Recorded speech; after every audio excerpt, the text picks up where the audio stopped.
Om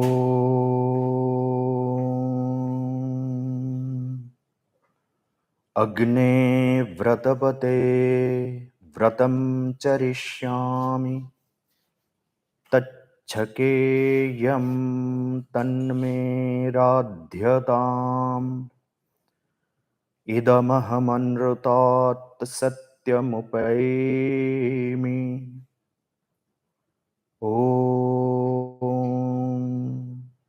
Agnaye Swaha Idamagnaye Jatavedase Idam Namama. Deep sense of gratitude to all those who are involved in making this conference possible and the August gathering. The topic that I have chosen is we're looking at a solution for all our conflicts through the lens of beauty.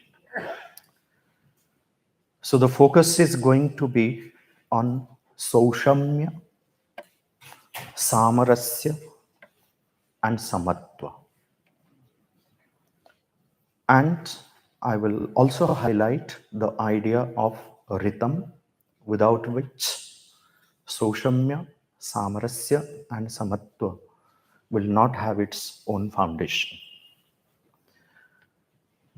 Now, when we look at our life, the life on the earth, none of us are really happy. Though we say, if anyone asks, how are you? We say, fine. But we're not truly fine. We have to accept that life is not beautiful. Life has ceased to be beautiful. Life is meant to be beautiful. But we are not working towards manifesting that beauty in every aspect of life. So everywhere we see the chaos and conflict, the Vyashti is in conflict with Vyashti itself. The Samashti is in conflict with Samashti. Vyashti is in conflict with Samashti. Samashti is in conflict with Vyashti. Srishti is following its own mechanical way. Parameshti we have forgotten. So now we need to link all. And Parameshti is all beautiful. He is Shyama Sundara. We do repeat the name Shyama Sundara, but we do not make any effort to manifest that beauty in ourselves. I'll start with the idea of Saushamya. Now, there are various words in Sanskritam. It's a beautiful language where you find words and words and words.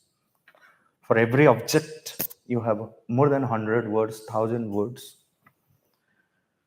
And these words, when you analyze deeply, they bring clarity, like why a particular word used for a particular object or idea, why it stands for.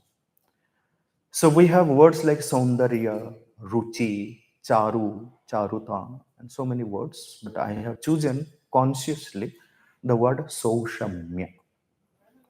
Why Saushamya? Because this is the word which defines what beauty is. The word B-E-A-U-T, however you try, cannot define, cannot tell you what beauty is. But the word Sushama or Saushamya will tell you what beauty is. It defines, the word itself defines. So the word is Sushama. Many girls are also named like Sushma, you call it. If you split it, it is Su-sama. The word Su, like you use Suprabhatam, Swagatam, which means good, perfect, auspicious.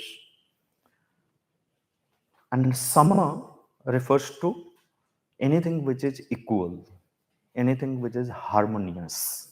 So superbly harmonious, superbly equal. That is beauty.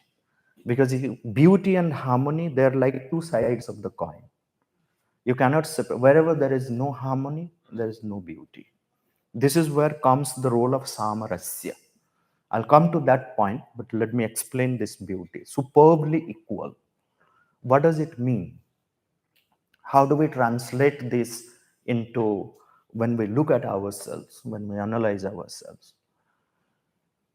Why there is? Because of the conflict within ourselves, we are unable to find beauty in various parts of our being.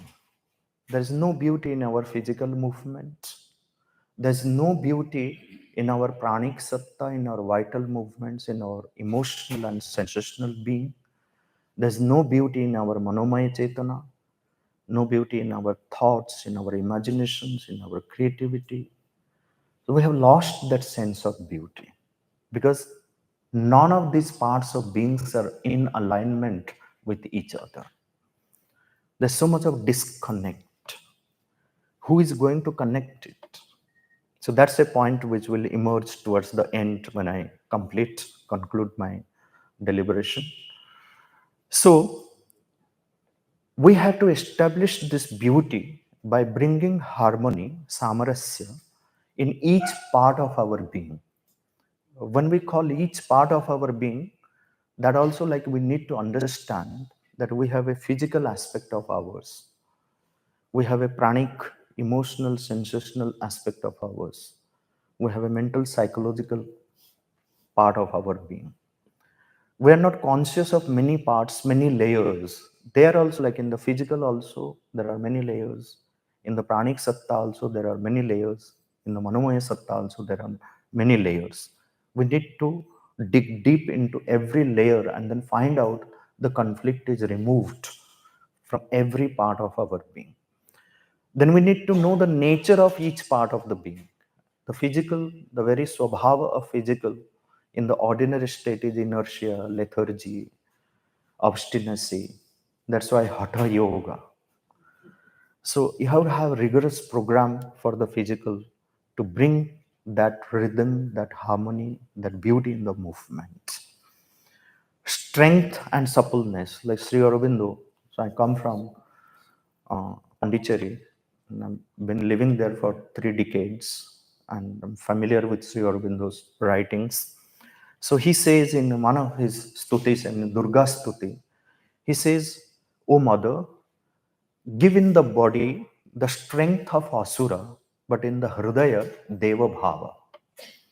The heart should be filled with the divine feelings, but the body should be as strong as the asuras. Because body is itself is a sadhana. But there also, the Deva Bhava can influence the body in bringing all kinds of beautiful movements to every physical movement of ours. So, when we sit, we sit. When we eat, we eat. When we walk, we walk. When we sleep, we sleep. At present, in ordinary consciousness, we make so many unnecessary physical movements, and any unnecessary movement is a wastage of energy. We need to have a check on our speech, check on our movements. Similarly, the emotions and thoughts. And that check on every movement of ours is brahmacharya. And that has to continue from the beginning of the life till the end of life. Brahmacharya, as it is understood, is not just for 25 years, then you forget about it. So it has to continue. A sannyasi also has to follow brahmacharya, vanaprasthi has to follow, grihasthi has to follow. So at every phase of life, brahmacharya has to be there, otherwise, rest of the ashramas will have no value for themselves. So we need to bring this soshamya in the physical, in the vital, in the mental. So then we have beautiful emotions, beautiful sensations, beautiful thoughts. So there is a beauty of the physical movement, there is a beauty of thought, there is a beauty of emotion, there is also the beauty of the soul, which needs to come to the front and lead. In the ordinary consciousness, it is the mind with all its limitations, is the neta, is the leader of prana and sharira. So prana, sharira, neta. And when a limited instrument, limited by many limitations, becomes the leader, then it doesn't lead to the path of shreyas. Still, we fall into the trap of the path of prayers. So, what can save is there something else within us, the divinity, the inmost being, the evolving soul, the Antaratman, the divine spark, which we must make effort to make it grow into a divine flame, fully fledged flame. Angushthamatra Purusha, Jyotiriva Adhumaka. What a beautiful image. Smokeless, unwavering flame at the center of the heart. We need to concentrate on that and bring it to the front to become the leader of every aspect of our life. Then life becomes beautiful. Samarasya. Everywhere that harmony has to be established. Without harmony, and our Rishi tradition, if you look at anything that they created, go to the Veda mantras. The Veda mantras are called, another name for mantra is Chandas. The Veda mantras are called Rik. So that's how we have Richas, Rig Veda. The Veda mantras are called Chandas. That's why when you go to Panini, he says like Chandasi Bahulam. So Chandas, by Chandas, he refers to the Veda mantras. The Veda mantras are also called Brahma. That is why the interpretative text of Veda is called Brahmana Grantha. It has nothing to do with the Brahmin community because Brahma Sambandhi Brahmana. Because another name of mantra is Brahman. Okay. So now this tradition, Rishi tradition, which has given us the Veda, has given us this whole idea of Chandas. And Chandas is not confined only to poetry. That's why when we say Chandas, you refer to, okay, Shardula Vikriditam is one Chanda, metrical pattern, so many syllables, short, long, arrangement, yati, pauses, harmonic, sentential. So this is what is meant by Chandas. But Chandas, without Chandas, there is no creation. This is where you can see the importance of harmony that the Rishi tradition gave to every aspect. So when you look at the ripples, the waves, the birds flying, the insects crawling, a leaf falling from the tree, you find all chandas. Look at your breath, the pulse, the heartbeat, the breath. Everywhere chandas. Chandobhyayeva vishwamidam vyavartata. It is from the chandas the Vishwa came. And with chandas it moves, and into chandas it must merge. And chandas comes from the root sound chadi ahladane. So that ahladan, that it creates that joy, that bliss, that happiness. If anything that we do physically, verbally, mentally, emotionally, if that movement doesn't create that ananda, that happiness, then that's a wrong movement. We need to correct it because it doesn't create happiness, joy. So everything, that's why we say like Ananda Deva Imani Bhutani Jayante. From everything comes from Ananda, lives in Ananda, and merges into Ananda. People experiencing this world will say wrong. Where is Ananda? It's full of dukkha. Buddha said the amount of tears which have flown from the eyes of the humanity, if they were all collected together, so it would have crossed all the oceans. And you say, Ananda Deva Imani Bhutani Jayante.